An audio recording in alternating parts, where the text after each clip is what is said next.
I remember a time when I felt like nothing I did was ever enough. No matter how hard I tried, I always had this nagging thought at the back of my mind, like a little voice asking, "Are you really worth it?" Not just in my career or friendships, but especially when it came to love. I didn't have the money, the confidence, or the so-called success I thought I was supposed to have by my age, and it ate away at me. Then I met Laura, and for a while, I thought she was the answer to everything I'd been searching for. She was strong, smart, beautiful, the kind of person you just feel lucky to know, let alone date.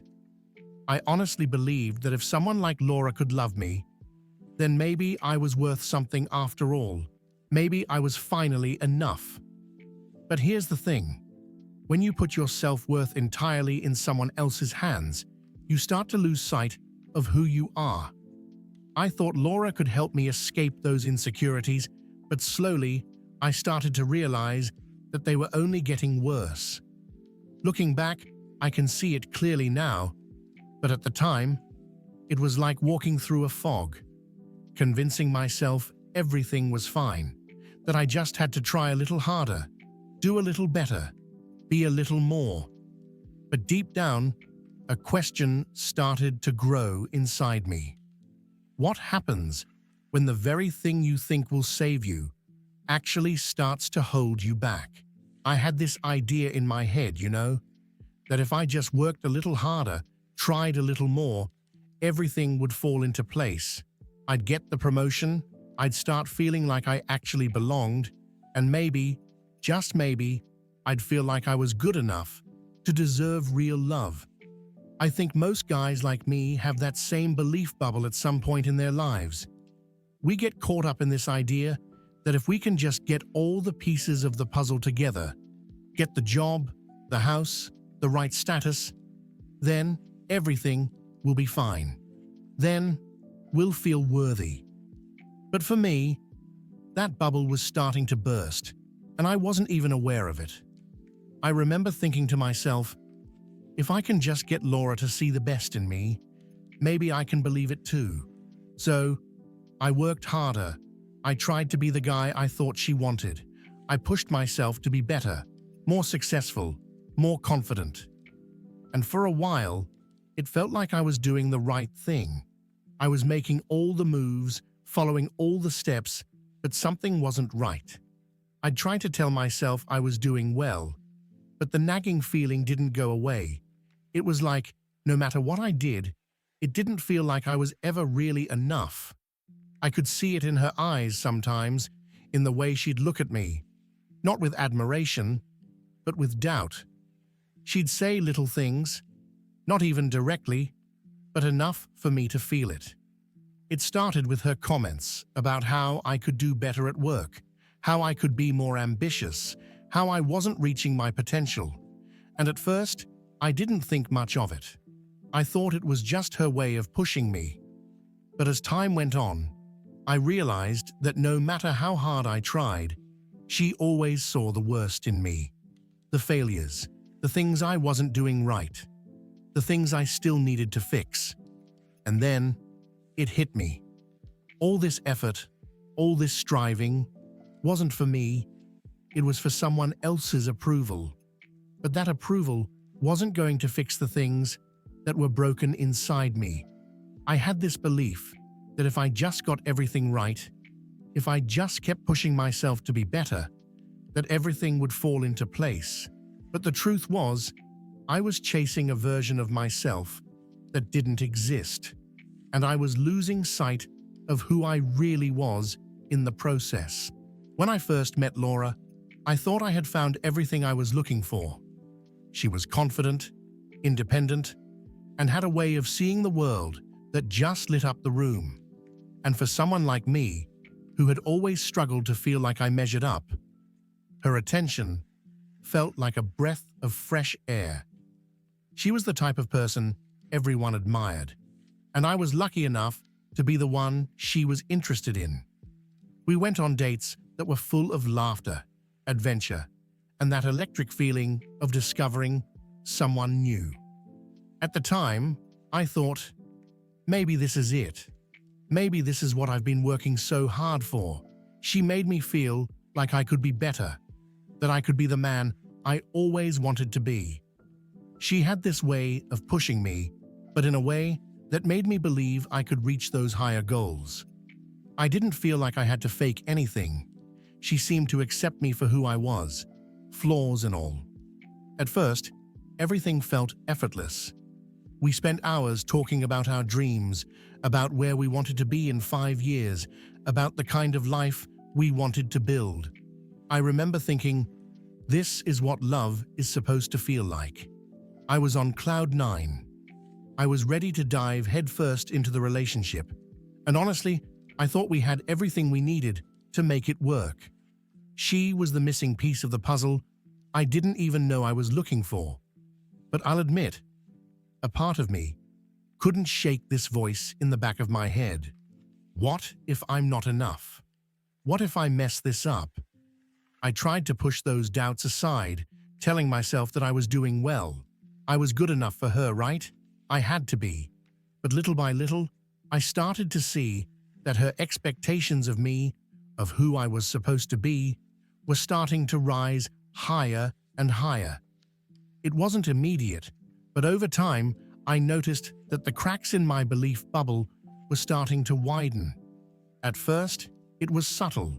Little suggestions about how I could be doing better, how I could work harder, how I could improve. And I wanted to be the guy she saw in me. I wanted to be the man who could meet all of her expectations, even if it meant stretching myself thinner and thinner. In those early days, I thought it was just part of the process. This is what relationships are about, right? Helping each other grow. But what I didn't realize at the time was that growth, when it's constantly demanded and never nurtured with patience and understanding, starts to feel less like encouragement and more like pressure. At first, I didn't think much of it. The little comments Laura made about me needing to push harder at work, be more ambitious, aim higher, I figured it was her way of helping me reach my potential. She was right, wasn't she? I didn't have the kind of career I'd imagined for myself, and maybe I could do better. But slowly, those comments started to chip away at me. They became more frequent, more pointed, and with each one, I felt smaller. At first, I tried to shake it off. She's just being honest, I told myself. She loves me. She wants the best for me. But after a while, I couldn't ignore the truth. It wasn't about encouragement anymore. It was about her seeing me as a project, someone who wasn't enough unless I changed. It was as if no matter how much I did, how much I improved, it was never enough to meet her standards. And that was the worst part. I started to feel like I was running on empty. I'd work harder, push myself more, but every time I thought I had achieved something, Laura would find something else I could improve. At first, I tried to convince myself it was just her way of challenging me, helping me become the best version of myself. But deep down, I started to feel exhausted.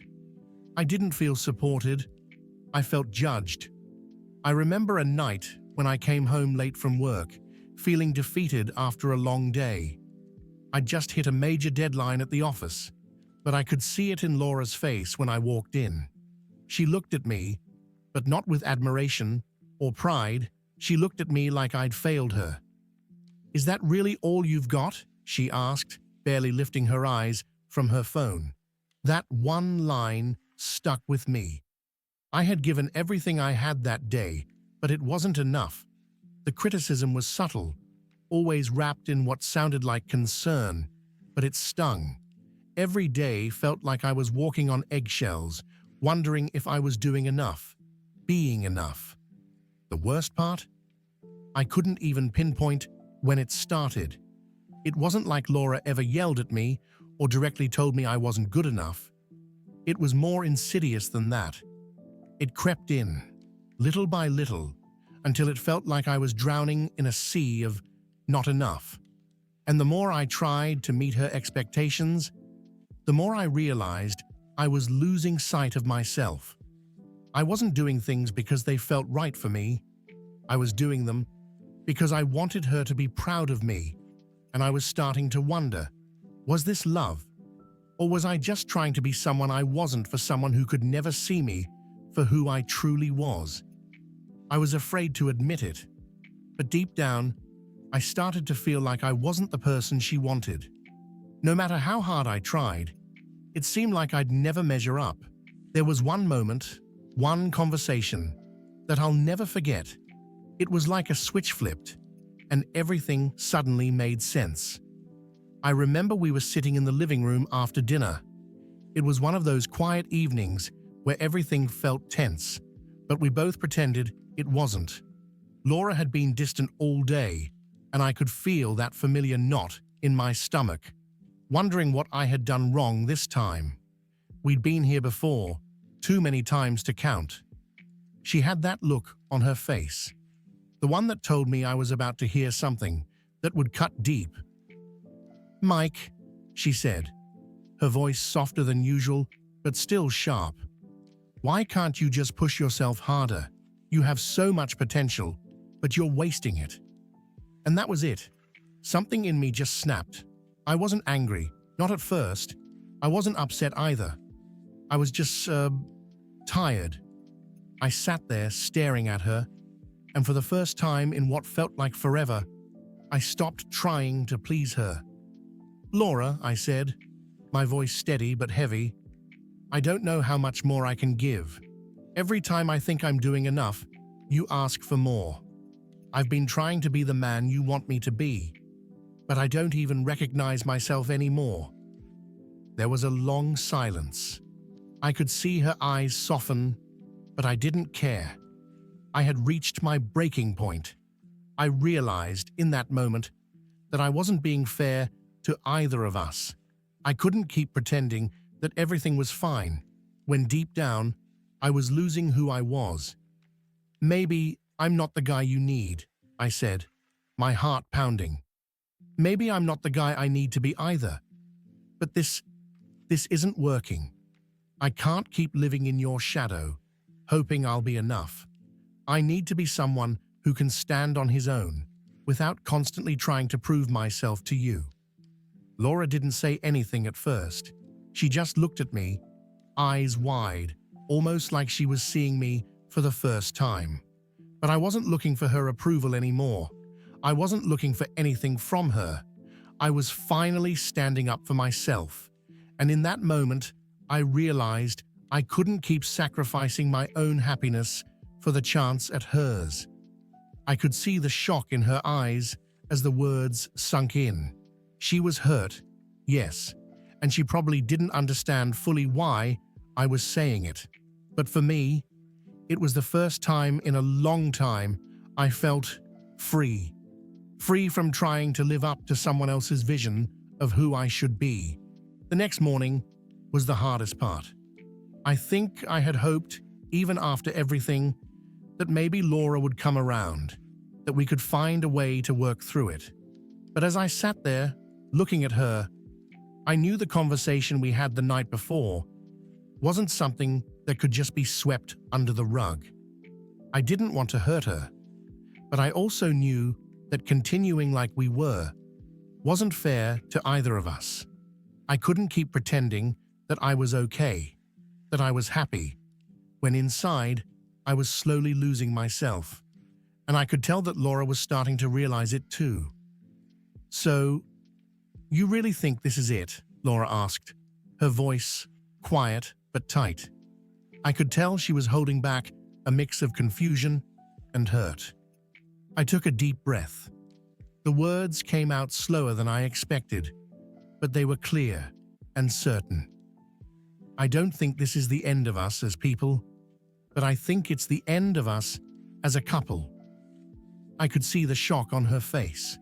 She was hurt, and I could feel it in my chest, like a weight pressing down. But I also knew it was the right thing to say, the right thing to do. We had both been clinging to something that wasn't serving us anymore. "Laura, I can't keep being the person I think you want me to be.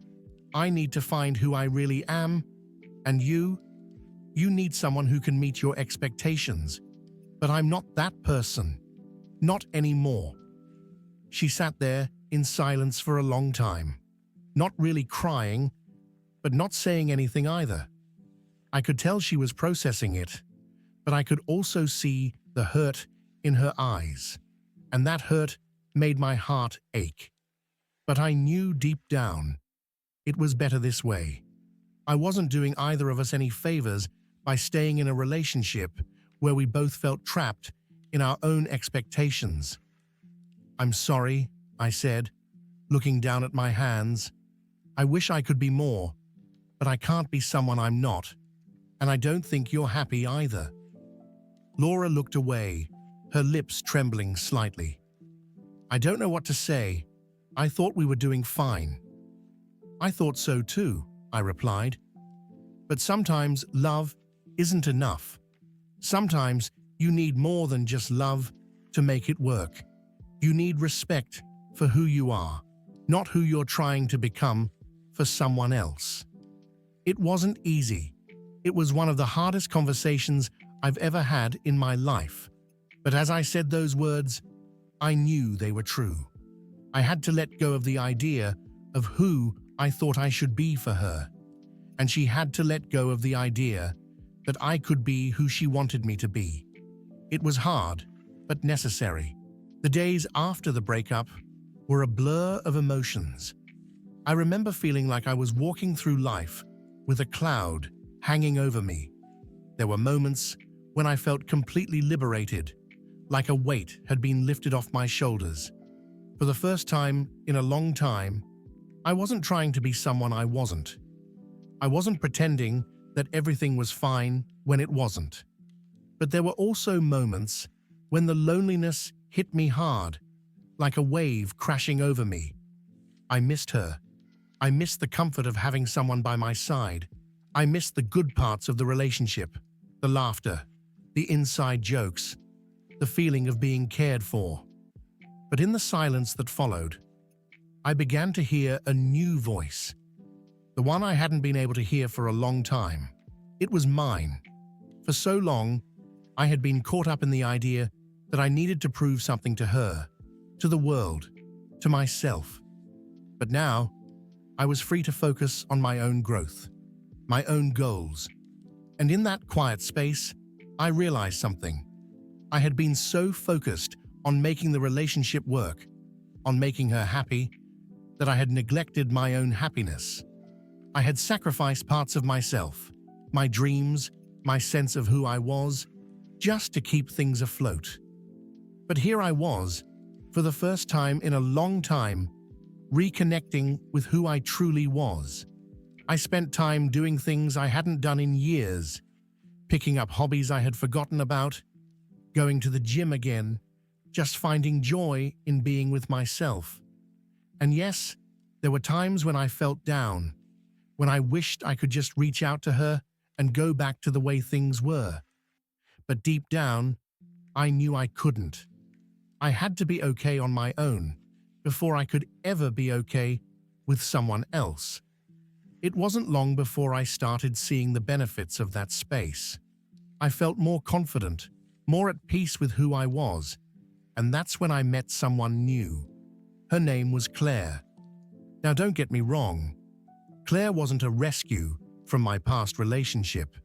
She wasn't a replacement for Laura, but with Claire, there was no pressure, no trying to meet some impossible standard, no feeling like I had to prove myself to her. We clicked in a way I hadn't experienced before, effortless, real, and kind. She didn't see me as a project to fix, but as someone to understand and support. And that's when I knew love should build you up, not tear you down. Looking back on everything, I can say with certainty that the hardest lesson I had to learn was that love isn't always supposed to be about fixing each other. It's not about finding someone who can help you climb to the top, or someone who will only see the good in you while overlooking your flaws. True love the kind that lasts and truly makes you better, is the kind that accepts you as you are, flaws and all. When Laura and I were together, I convinced myself that I needed to be perfect for her, that I needed to become the person she wanted me to be.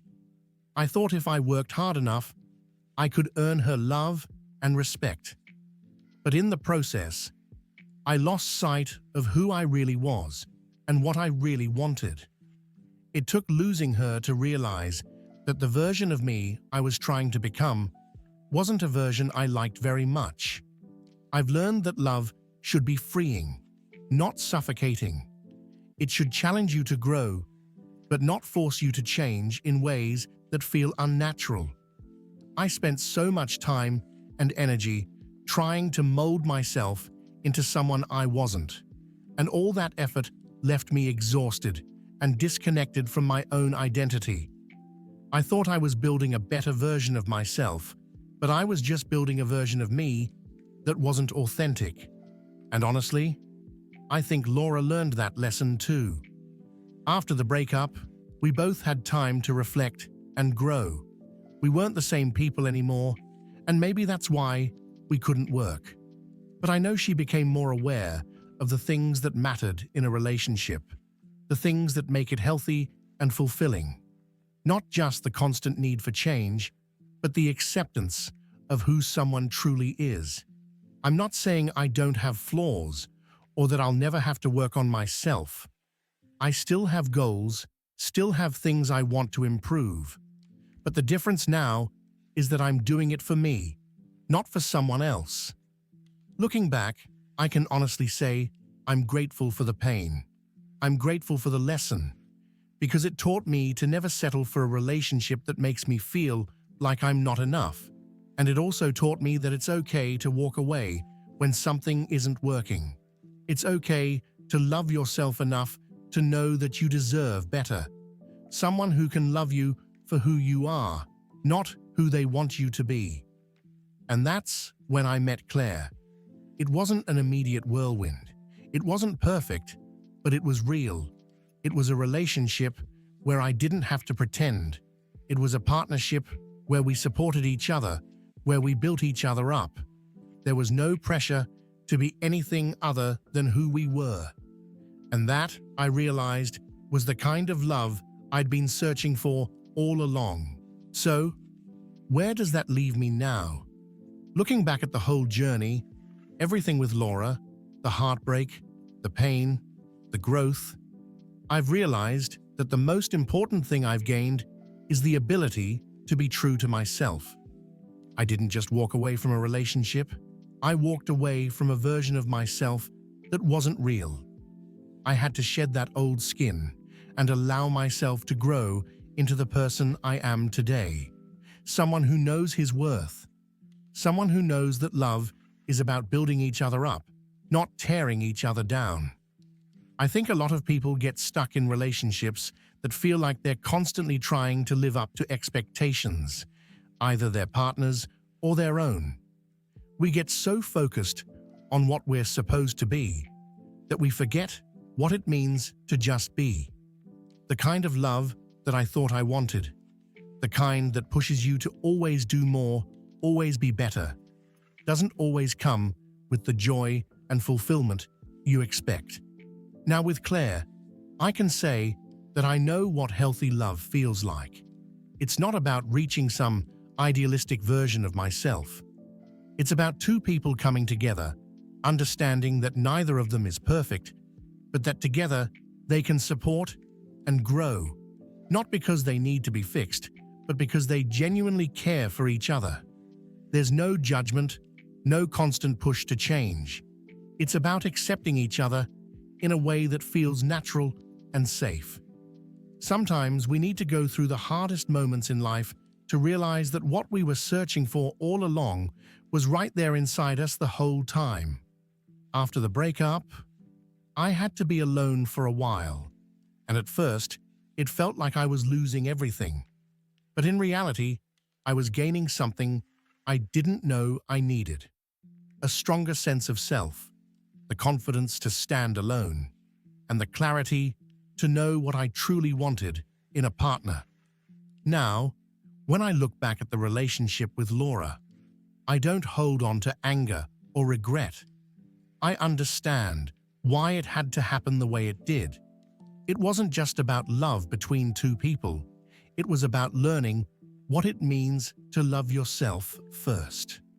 We both grew from that experience, and I believe it made us better versions of ourselves.